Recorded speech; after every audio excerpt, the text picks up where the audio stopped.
আচ্ছা, আপনাকে কে মেরেছে? আমার বউ। আচ্ছা, আপনার বউ আপনাকে মারলো কেন?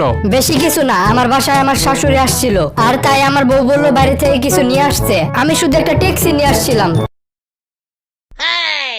Order order.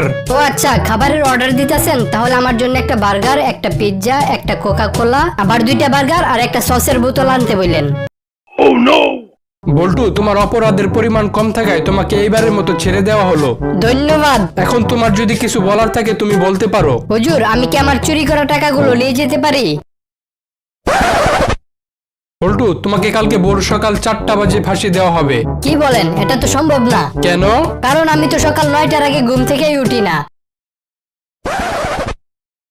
মাত্র 149 টাকায় কোর্স করে আমাদের মতো বল্টুর ভিডিও বানিয়ে লাখ লাখ টাকা ইনকাম করতে চাইলে ডেসক্রিপশন অথবা প্রথম কমেন্টে দেয়া লিঙ্ক থেকে আমাদের ফেসবুক পেজে মেসেজ দিন। বল্টু, তোমাকে এইবারের মতো মাফ করে দিলাম।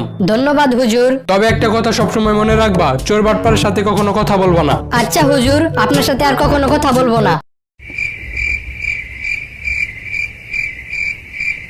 এই বল্টু, তোমার আদালতে আসতে এত দেরি হলো কেন? তোমার জন্য আদালতের অনেক মূল্যবান সময় নষ্ট হয়েছে। হুজুর, আমারে মাফ করবেন। রাস্তার মধ্যে একটা লোকের 1000 টাকার নোট হারাই গেছিল, তো তাই আসতে একটু দেরি হইলো।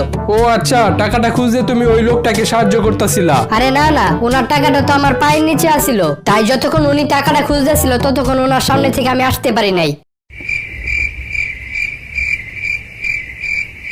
আচ্ছা, তোমার অপরাধ কি? হুজুর, আমি জেল থেকে পালিয়েছিলাম। তুমি কেন জেল থেকে পালিয়েছিলে? জেলের খাবার অনেক শক্ত হয়, খাওয়া যায় না, তাই আমি পালিয়েছিলাম। তা তুমি তালা ভেঙেছিলে কি দিয়ে? সকালের নাস্তার রুটি দিয়ে।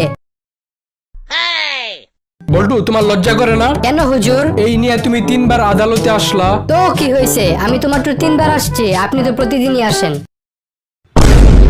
তোমার দাড়ি হয় না বলে তুমি জিদ করে তোমার দাড়িওয়ালা বন্ধুকে মেরে ফেললা। তুমি তো দেখি একটা পাগল। হুজুর, পাগলের তো বিচার হয় না, তাহলে আমাকে ছেড়ে দেন।